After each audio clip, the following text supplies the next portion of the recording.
시편 이 7편의 표제어가 있죠. 우리 시편 7편의 표제어를 보면은 이렇게 되어 있는데 우리 한번 같이 읽어볼까요?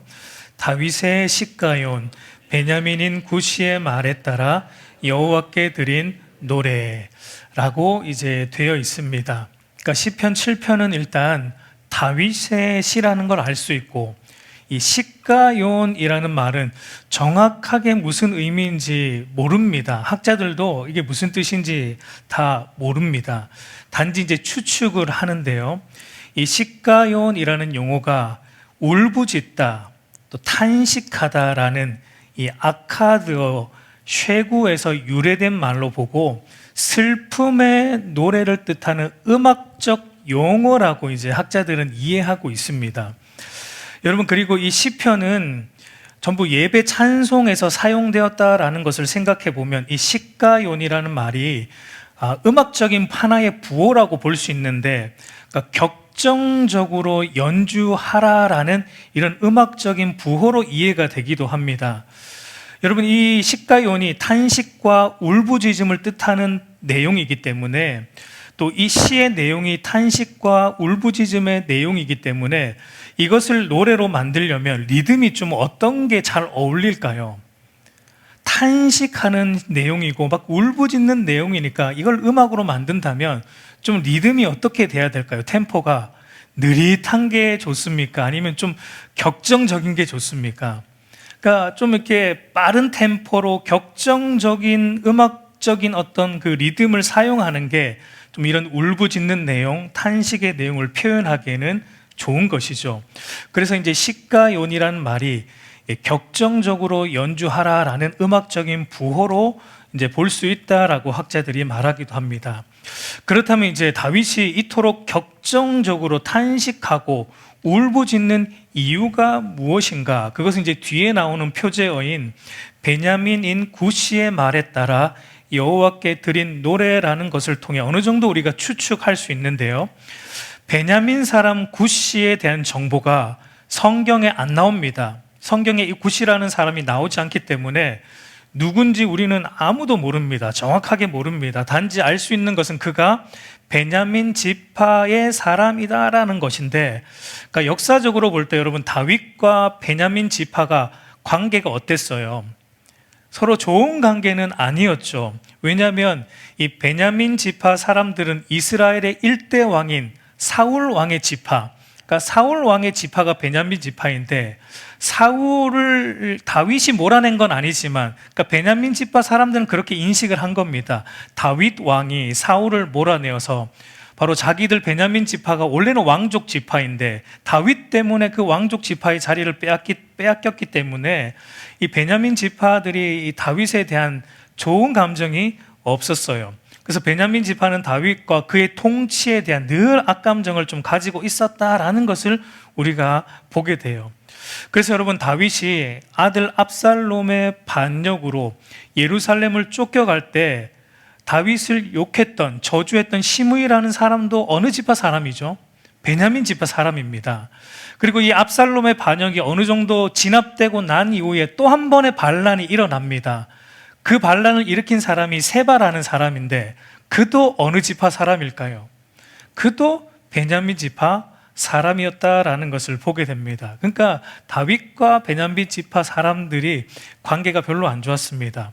그러니까 이것을 볼 때 이 표제어에 나오는 베냐민인 구시의 말, 이 베냐민인 구시가 다윗에게 어떤 말을 했는가 정확하게 모르지만 좋은 말은 아니다라는 것을 충분히 짐작할 수 있습니다. 그리고 이 시의 내용을 우리가 읽어서 알지만 이 베냐민 사람 구시가 다윗에 대한 아마도 좀 중상모략, 그러니까 다윗이 하지 않은 일에 대해서 했다라는 거짓 소문을 퍼뜨리고 거짓 비방을 함으로 말미암아 다윗으로 하여금 굉장한 억울함에 빠뜨린 그런 말, 비방의 말을 함으로 다윗이 이 억울한 감정으로 하나님 앞에 나아가 울부짖고 또 탄식하며 자기의 이 억울함을 하나님께 아뢰는 시라는 것이 바로 이 시편 7편의 배경이다라는 것을 우리가 어느 정도 추측할 수 있습니다. 그래서 여러분, 시편 7편은 그러니까 자기가 하지 않은 일에 대한 어떤 거짓 소문과 모함과 비난의 말로 인해서 억울한 일 당한 신자들이 그런 억울한 상황 속에서 과연 어떻게 해야 하는가를 잘 보여주고 있는 시라고 볼 수 있어요. 먼저 우리가 좀 이제 짚고 넘어가야 할 것, 이 다윗이 겪는 억울한 일이 어떤 물리적인 폭력이라기보다는 말에 의한 그의 억울함이다라는 점을 생각할 때, 여러분, 우리가 물리적인 폭력을 일반적으로 사람들이 물리적인 폭력만 가하지 않으면 괜찮다라고 생각하는 경향이 있지만, 그러나 물리적인 폭력보다 더 우리의 마음에 상처를 남기는 폭력은 말로 하는 폭력, 이 언어의 폭력이다라는 점을 우리가 먼저 한번 생각해 볼 필요가 있습니다. 여러분, 물리적인 폭력으로 인해 생긴 상처는 시간이 지나면 좀 아뭅니다. 근데 이 말에 의한 상처, 언어로 인한 폭력으로 남은 이 우리의 마음의 상처는 쉽게 여러분 아물지 않는 것을 우리가 잘 경험해서 알고 있습니다. 그래서 성경은 이걸 굉장히 이 말에 대해서 강조하죠. 특별히 사도 야고보가 이 말을 강조하는데, 야고보서 3장 2절 말씀 우리 한번 같이 읽겠습니다. 우리가 다 실수가 많으니 만일 말에 실수가 없는 자라면 곧 온전한 사람이라 능히 온몸도 굴레에 씌우리라. 솔로몬도 이런 말을 했습니다. 잠언 10장 19절도 보면 말이 많으면 허물을 면하기 어려우나 그 입술을 제어하는 자는 지혜가 있느니라. 그만큼 여러분 말이 중요하다라는 것을 성경은 우리에게 가르치고 있고, 말을 어떻게 하느냐에 따라 상대방을 살리기도 하고 죽이기도 하는 이 말의 권세, 말의 힘이 굉장하다라는 것을 말하고 있습니다. 특히 이제 다른 이들에게 우리가 없는 말을 지어내거나 아니면 있는 말인데, 여러분 있는 말인데도 여러분 한 사람 한 사람 거쳐가면서 어떻게 됩니까? 자꾸 부풀려져요.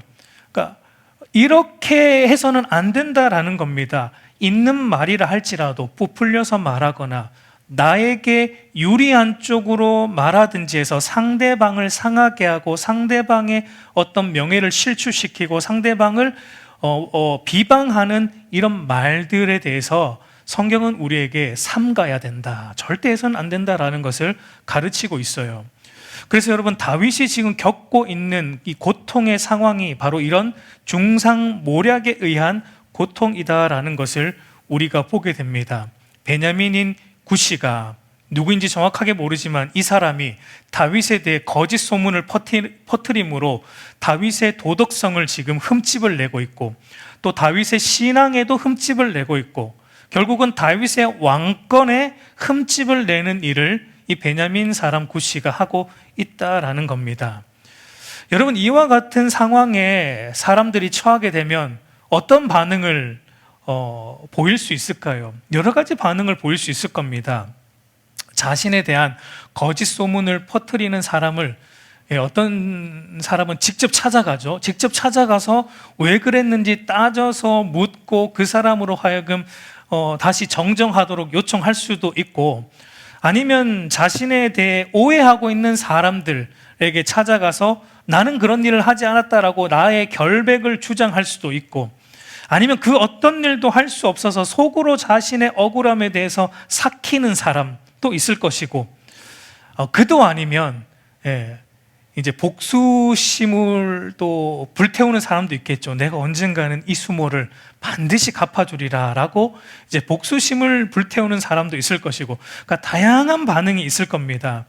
그런데 여러분, 오늘 우리가 보고자 하는 것은 이와 같은 억울한 상황에 직면한 다윗은 어떻게 했는가를 살펴보면서, 과연 우리 그리스도인은, 신앙인은 나에 대한 중상모략과 거짓 비난으로 인한 이 억울한 상황에 놓였을 때 우리는 과연 어떻게 해야 되는지를 한번 오늘 이 다윗의 시를 통해 우리가 살펴보고자 합니다. 우리 1절과 2절을 다시 보면은, 여호와 내 하나님이여 내가 죽게 피하오니 나를 쫓아오는 모든 자들에게서 나를 구원하여 내소서. 건져낼 자가 없으면 그들이 사자같이 나를 찢고 뜯을까 하나이다 라고 이제 다윗이 기도를 시작하는 것을 우리가 보게 되는데, 여러분, 다윗은 굉장히 지금 억울한 상황이거든요. 자기에 대한 이 중상모략, 없는 말을 지어내서 모함하고 비방하는 것으로 인해 굉장히 억울함을 당하고 있는 상황인데, 그런데 이런 상황 속에서 다윗이 무엇을 하고 있는가? 우리가 이것을 봐야 되는데, 여러분, 이런 상황 속에서 다윗이 가장 먼저 하고 있는 것이 무엇입니까? 다윗이 누구를 찾아갑니까?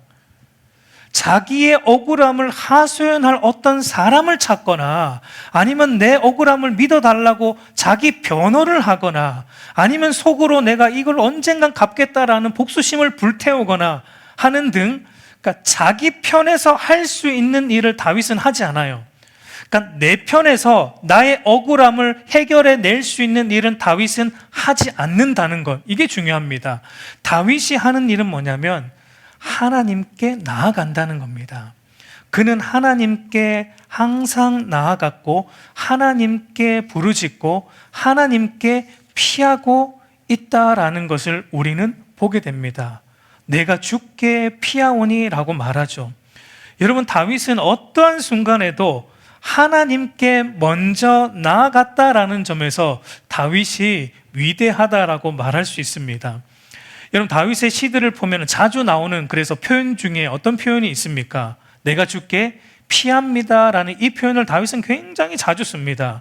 우리가 그동안 살펴봤던 앞전 시들에서 보면 시편 2편 12절 말미에도 보면 여호와께 피하는 모든 사람은 복이 있도다 라는 말을 했고, 또 시편 5편 11절에도 보면 그러나 주께 피하는 모든 사람은 다 기뻐하며 주의 보호로 말미암아 영원히 기뻐 외치고 주의 이름을 사랑하는 자들은 주를 즐거워하리다 라고 말합니다.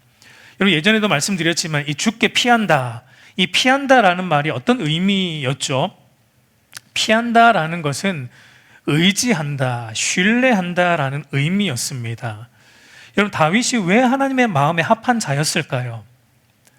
그가 조금 더 죄를 짓지 않았기 때문에? 그렇지 않죠. 다윗은 엄청난 죄를 지었습니다.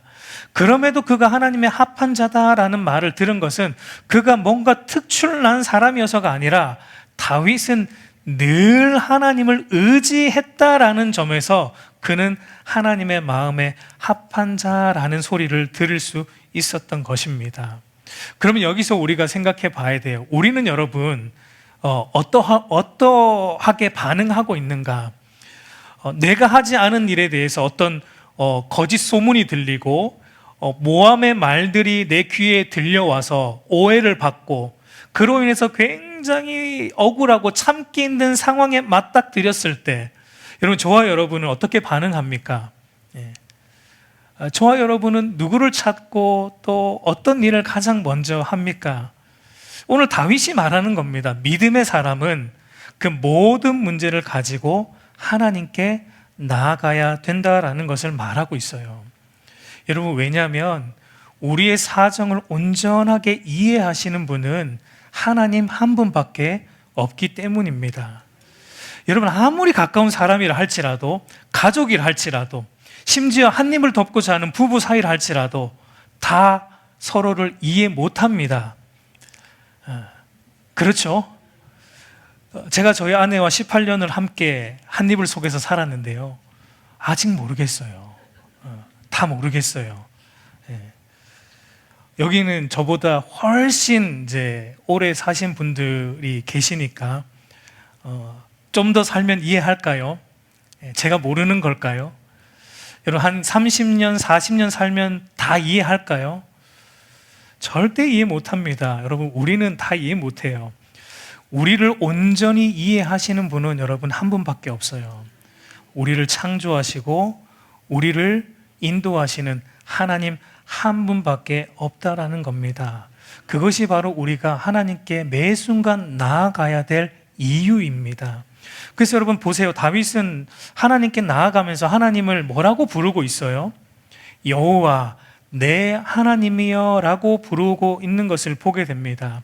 여호와 내 하나님이여 라는 말은, 여호와는 언약의 하나님이죠. 나와 언약을 맺으신 하나님. 근데 그분은 나의 하나님 이다라고 다윗은 고백하는 겁니다. 나와 언약을 맺으신 나의 하나님. 무슨 말이냐면 하나님이 모든 것을 다 아신다라는 말이 이 안에 담겨 있는 겁니다. 나의 하나님께서 지금 내가 중상모략으로 인해 쫓겨가는 상황에 놓여 있다라는 걸 하나님은 아신다. 나의 하나님께서 대적들이 사자처럼 나를 맹렬히 쫓아오고 있는 이 나의 절박한 상황을 누구보다 잘 아신다. 그리고 아실 뿐만 아니라 그분은 이와 같은 상황에서 나를 건져내실 수 있는 나의 하나님이시다라고 다윗은 고백하고 있는 겁니다. 그러니까 한마디로 하나님만이 나의 모든 억울함을 풀어주실 수 있는 유일한 분이라는 것을 다윗은 지금 하나님께 나아가서 고백하고 있는 것입니다. 여러분, 우리도 이 세상 살다 보면 얼마나 많은 모함을 받을 때고 있고 또 오해로 인해 억울한 일을 당할 때가 우리 삶 가운데 얼마나 많이 일어나는지 모릅니다. 여러분, 그렇지 않습니까? 저희 집에는 이제 저희 둘째가 가장 좀 억울함을 당한다라고 스스로 말을 해요. 우리 집에서 내가 제일 억울하다라는 말을 자주 해요. 예를 들면 바닥에 뭐 끈적한 것이 떨어져 있으면 누가 한 일인지 정확하게 알아보지도 않은 채 우리 집에서 이걸 흘릴 사람은 요한이밖에 없다라는 말을 하면 자기가 하지 않은 경우, 대부분 합니다. 근데 자기가 하지 않은 경우에는 굉장히 억울해해요. 엄마 아빠는 보지도 않았으면서 자기가 막내이기 때문에 그렇게 말한다고 얼마나 억울함을 호소하는지 모릅니다. 그럼 저희가 당연히 사과를 하겠죠. 미안하다. 근데 여러분, 그게 이미 상처받은 마음이 쉽게 안 풀려요. 시간이 오래 걸립니다. 이와 같이 여러분, 세상에는 뭐 이런 일들 뿐만 아니라 세상에는 내가 하지 않은 일에 대한 거짓 비방, 모함으로 인해 억울함을 겪는 일들이 무수히 많습니다.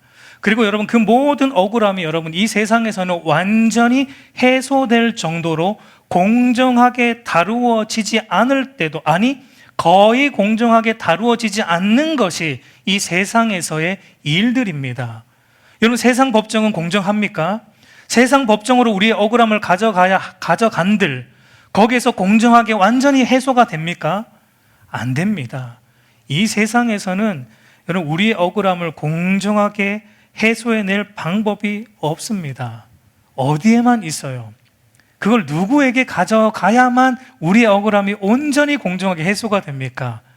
완전한 재판관이신 하나님 앞으로 가져갈 때야 비로소 여러분 우리 안에 있는 억울함이 하나님 안에서만 완전하게 해소된다라는 것을 다윗은 말하고 있는 겁니다. 그래서 다윗은 하나님께 가지고 갑니다. 아무리 내 이 억울함을 다른 사람들에게 말한들 이게 해소가 안 된다는 겁니다. 오직 하나님만이 나의 억울함을 풀어주실 수 있는 유일한 공정하신 재판관이시다라고 다윗은 고백하는 겁니다.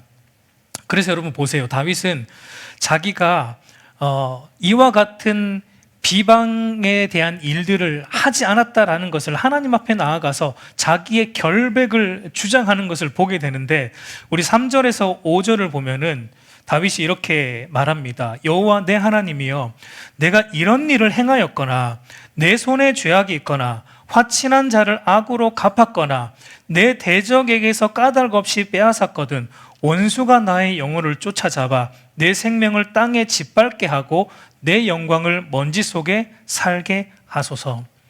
여러분, 다윗이 뭐라고 말하냐면 그들의 모함, 정확하게는 베냐민인 구시의 이 모함, 구시뿐만 아니라 다윗의 제적들의 이 수많은 모함과 비방에 대한 말들에 대해서 내가 조금이라도 거기에 해당되는 일들을 하나님 내가 했으면 하나님이 어떤 벌을 내리시는지 나는 받겠습니다. 내 생명을 거두어 가신다 그래도 저는 할 말이 없습니다.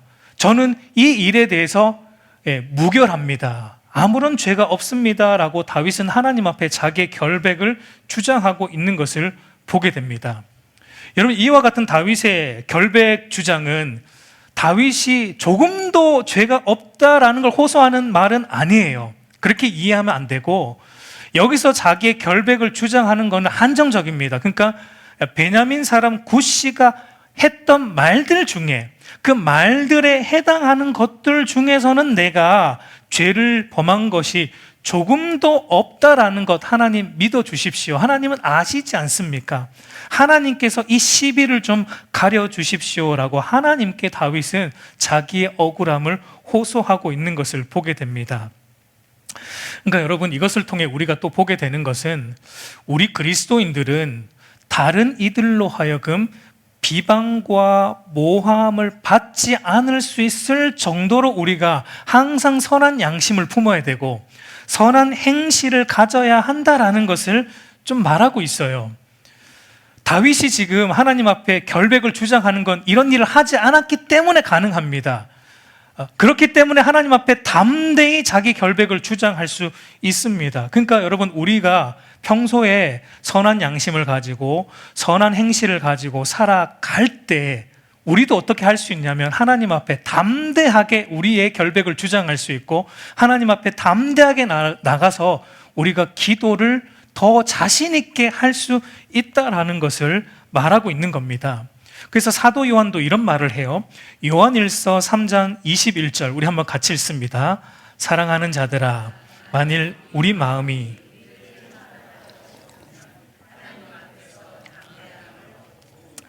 사도 요한도 말하기를 우리가 하나님 앞에서 책망할 것이 없게 살아가고 있다면 완전히 죄가 없는 건 아니죠. 그러나 우리가 하나님 말씀을 따라 말씀대로 순종하며 죄와 싸우며 순종함으로 살아가고 있다면 그런 사람은 기도에 있어서 더 힘을 받는다는 겁니다.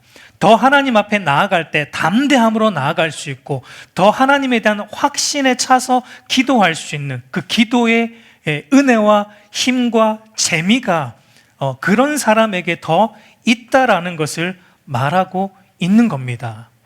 물론 여러분, 이렇다고 그 사람의 기도를 하나님이 더 잘 응답해 주신다라는 의미는 또 아닙니다.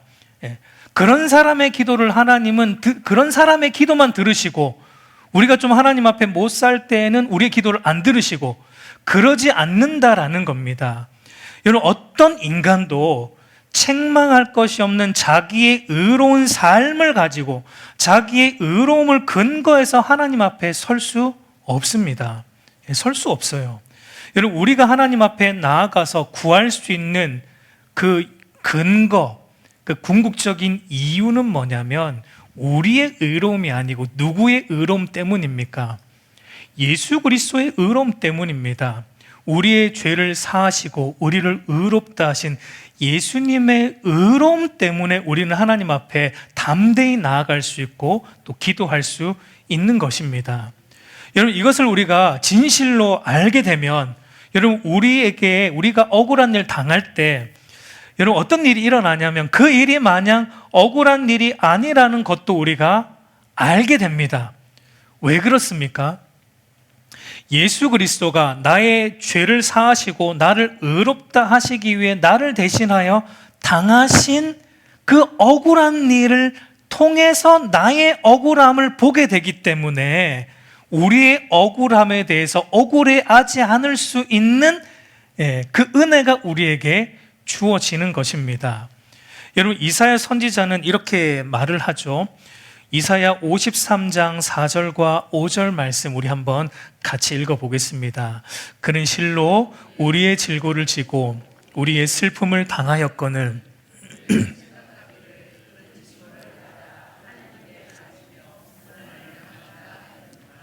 그가 찔림은 허물 때문이요 그가 상함은 우리의 죄악 때문이라. 그가 징계를 받음으로 우리는 평화를 누리고 그가 채찍에 맞음으로 우리는 나음을 받았도다. 여러분, 예수님은 조금도 죄가 없으신 하나님이신데 우리의 죄를 대신해서 질고를 짊어지셨고 우리의 죄를 대신해서 대신 슬픔을 당하셨고 우리의 죄악을 대신하여 채찍질을 당하셨고 죽임을 당하셨습니다. 근데 사람들로부터 어떤 말을 들었다고요?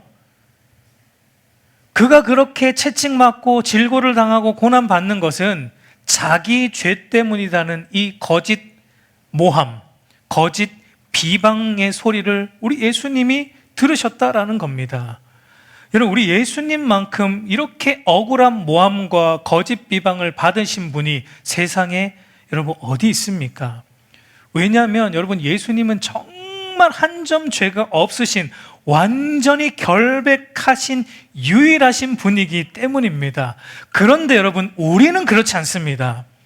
우리는 아무리 억울한 일을 우리가 당했다 할지라도 그 일에 대해서 여러분, 우리는 완전한 결백을 사실은 주장할 수 없는 자들이에요. 왜 그런지는 우리가 잘 알죠, 여러분. 여러분, 우리 안에 있는 죄악된 본성은 항상 어느 쪽으로 우리를 데리고 가냐면 내가 피해자, 내가 억울한 일을 당한 피해자라는 쪽으로 우리 안에 있는 죄악된 본성은 항상 나를 피해자로 몰아가지만 여러분, 그렇지 않습니다. 그렇지 않아요. 자세히 보세요. 억울한 일 당한 피해자가 나였을 때도 있었습니다. 맞습니다. 그런데 여러분, 어쩌면 더 많은 경우에 누군가에게 억울한 일을 당하게 만든 가해자가 나일 때도 있었다라는 것을 우리는 알아야 돼요. 그래서 우리는 사실 이 완전한 결백을 주장할 수 있는 자들은 되지 않는다라는 겁니다. 여러분, 사람들의 이 인간관계를 보면 대부분 쌍방과실입니다. 일방과실은 거의 없어요. 물론 여러분, 한쪽이 더 많은 어떤 비율상으로는 더 많은 잘못을 했을 수 있지만 무조건 한쪽의 문제가 아닌 경우가 대부분이죠. 엄밀하게 말하면 서로의 문제이고 우리 모두의 문제이죠. 여러분, 우리 그리스도인들은 항상 그 생각을 해야 됩니다. 당신의 문제가 아니라 죄인 중에 괴수인 나의 문제입니다. 그리고 내 문제가 더 큽니다라는 이 인식이 저와 여러분 안에 늘 있어야 됩니다. 여러분, 오늘 다윗을 보세요. 다윗은 한편으로는 자기의 억울함에 대해 호소합니다. 한편으로는 내가 피해자라고 지금 하나님께 자기 결백을 주장하고 있는 거예요. 하나님, 내가 지금 피해를 당하고 있으니까 내 억울함 좀 알아주세요. 그리고 나에게 거짓 비방하고 조소하는 이 못된 원수들, 이들을 하나님께서 심판해 주십시오라고 다윗은 한편으로 이렇게 기도하고 있어요. 그런데 우리가 이것만 보면 안 되고요. 다른 한편으로 다윗이 어떤 기도를 하냐면 다윗은 자기 자신도 하나님 심판해 달라는 기도를 하고 있다라는 걸 우리는 이 시편에서도 봐야 됩니다. 여러분, 6절을 보면은 여호와여, 진노로 일어나사 내 대적들의 노를 막으시고 나를 위하여 깨소서. 주께서 심판을 명령하셨나이다. 이것은 이제 자기를 비방하는 그 대적들에게 심판, 여호와의 진노로 심판해 달라고 청원하고 있는 기도이고, 동시에 다윗은 8절을 보면은 이렇게 기도하는데 여호와께서 만민에게 심판을 행하시오니 여호와여, 나의 의와 나의 성실함을 따라 누구를 심판해 달라고요? 나를 심판하소서라고 다윗은 기도하고 있는 것을 우리는 유심히 봐야 돼요. 그러니까 다윗은 두 가지를 다 보고 있는 겁니다. 내가 억울한 일 당한 것도 하나님께 아뢰고 있으면서 또 나도 사실은 심판받아야 될 자라는 것을 하나님께 고백하면서 나도 하나님 앞에 판단받기를 원한다라고 다윗은 솔직하게 기도하고 있는 것을 보게 됩니다.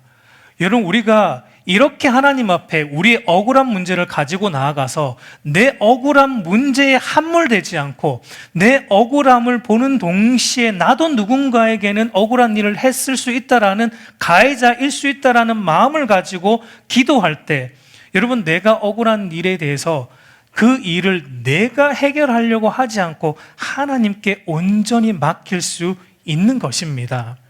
여러분, 그래서 9절을 보세요. 다윗은 이렇게 또 기도하는데 악인의 악을 끊고 의인을 세우소서. 의로우신 하나님이 사람의 마음과 양심을 감찰하시나이다. 여러분, 사람의 마음과 이 양심, 이건 여러분 아무도 모릅니다.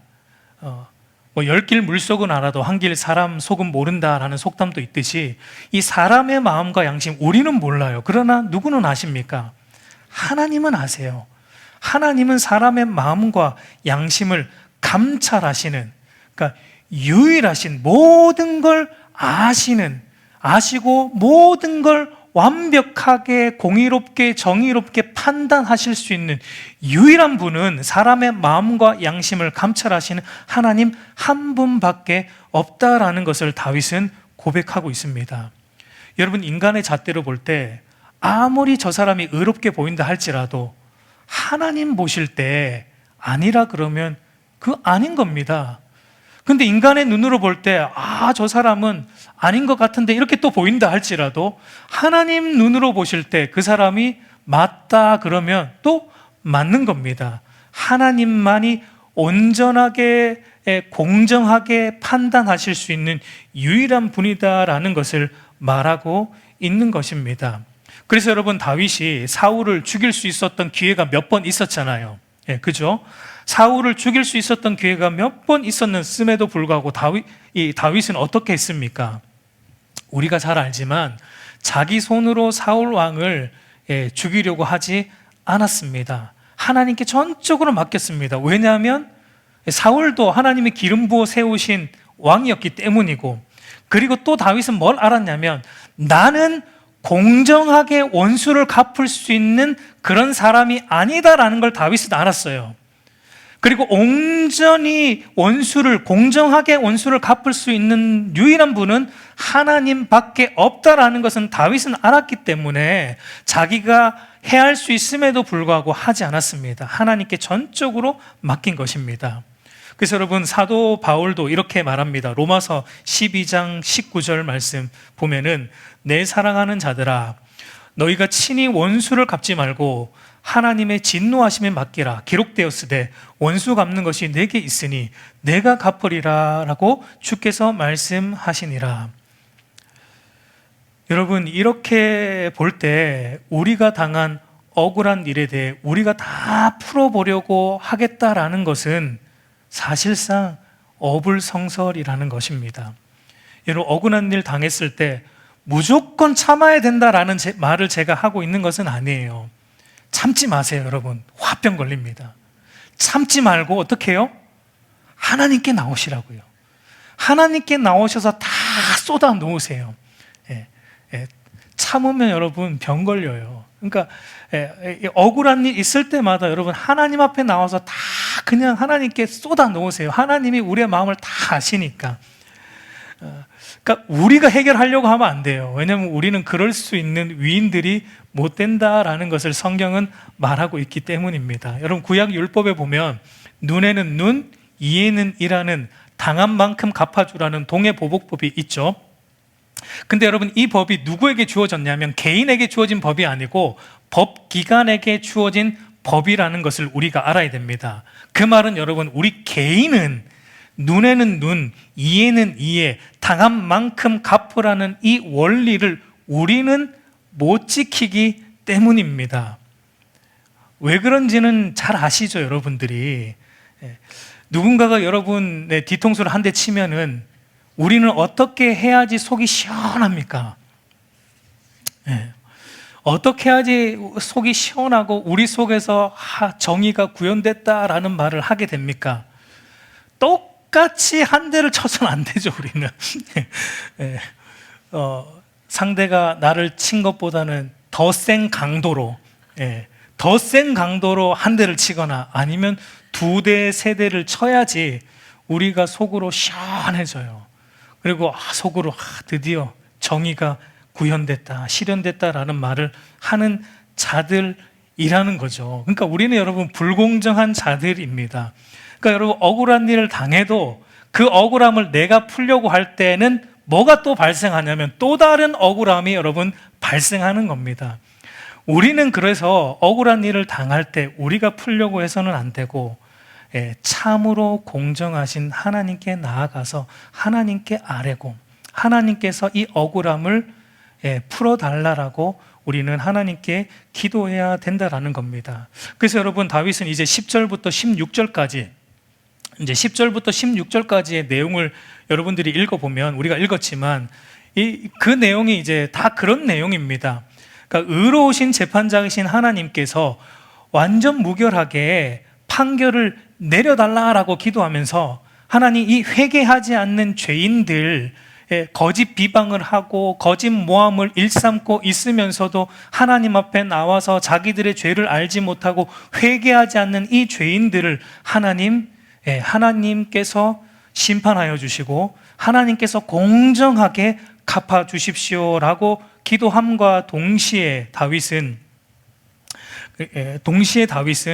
또 하나님을 방패 삼는 의인들에게는, 하나님을 의지하며 하나님께 나아가는 의인들에게는 구원을 베풀어 달라는 그 기도를 다윗이 하고 있는 것입니다. 그래서 여러분, 결국 다윗이 이 기도를 어떻게 마치는가? 우리 마지막 17절 말씀 한번 같이 읽겠습니다. 함께 읽습니다. 내가 여호와께 그의 의를 따라 감사하며. 여러분, 다윗은 억울함을 호소하는 것으로 기도를 시작했어요. 하나님, 나 너무 억울합니다. 내가 하지 않은 일에 대해서 사람들이 수근수근 거리는데 하나님, 저 너무 억울합니다. 하나님, 이거 풀어주십시오라고 하나님께 나아가 기도하면서 저 원수들을 갚아주십시오라고 하나님께 기도합니다. 근데 여러분, 이 원수라고 할 때 여러분, 우리도 똑같이 개인적인 원수를 갚아달라고 그런 기도는 아니에요.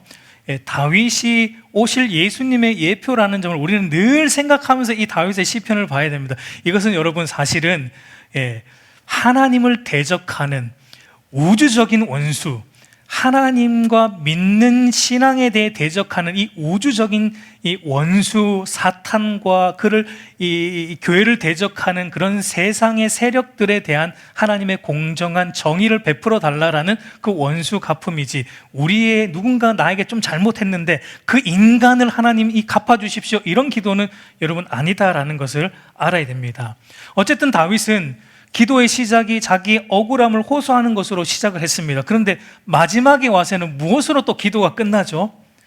감사와 찬양으로 기도가 끝나는 것을 보게 됩니다.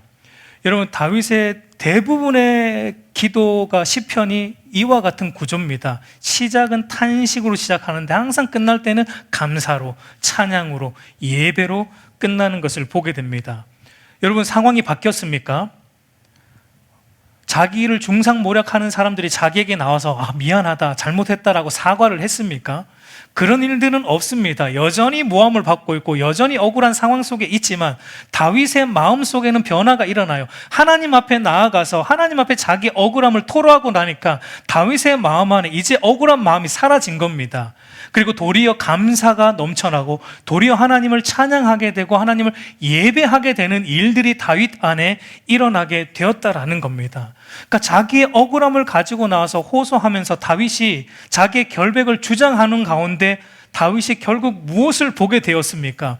기도하다 보니까 사실은 나도 이런 억울한 일을 누군가에게 행할 수 있다는 걸 보게 되었고, 무엇보다 그리스도가 나를 구원하기 위해 나를 대신해서 그 많은 모든 억울한 일을 나를 대신해서 당하셨다라는 그 그리스도의 최고의 억울함을 다윗이 기도 가운데 경험하고 깨닫고 나니까 이제 자기의 억울함은 아무것도 아닌 것이 된 겁니다. 예수 그리스도의 고난을 보니까, 예수 그리스도의 억울함을 보니까 지금 내가 겪고 있는 이 억울함, 지금 내가 당하고 있는 모함, 이건 너무 작은 거예요. 아무것도 아니라는 것을 다윗은 그리스도 안에서 자기 억울함의 문제를 다루어 내었기 때문에 그의 기도의 끝은 하나님 앞에 감사하고 찬양합니다. 그리스도 안에서 나를 이 모든 억울함에서 건져주셨고 앞으로도 건져주실 하나님께 감사와 찬양을 하고 있는 것입니다. 저와 여러분의 기도가 이와 같기를 소망합니다. 여러분, 우리가 무엇을 들고 하나님 앞에 기도하든 항상 그 끝이 그리스도의 의를 따라 언제나 기쁘게 받아주시는 하나님의 구원의 은혜로 인해 감사와 찬양으로 끝났으면 좋겠어요. 저와 여러분 안에 억울함이 있을 겁니다. 살면서 억울한 일이 많죠. 그러나 그것 가지고 하나님 앞에 기도하면서 그 억울함이 계속 억울함으로 끝나지 않고 하나님에 대한 감사와 찬양으로 끝나는 그런 신앙의 자리로 저와 여러분들이 나아갔으면 좋겠습니다. 이제 말씀을 맺겠습니다. 여러분, 하나님이 우리의 의로운 재판장이십니다. 비록 여러분 이 세상에 부조리한 일들, 불공평한 일들, 억울한 일들 많이 일어나고 그런 일들이 바로 잡히는 것이 없는 게 보인다 할지라도 여러분 우리는 믿어야 돼요. 결국 하나님께서 그 모든 일들을 바로 잡으실 것이다라는 믿음이 저와 여러분 안에 있어야 됩니다. 모든 세상의 억울함, 불공정을 하나님께서 마지막 날에 바로 잡으신다라는 이 믿음이 있을 때 여러분 우리가 억울한 일을 당할 때 억울해하지 않을 수 있습니다. 우리에게 사실 억울한 것도 없고 억울할 일도 없어지는 것입니다. 그 은혜가 저와 여러분 안에 일어나기를 우리 주님의 이름으로 간절히 축복합니다.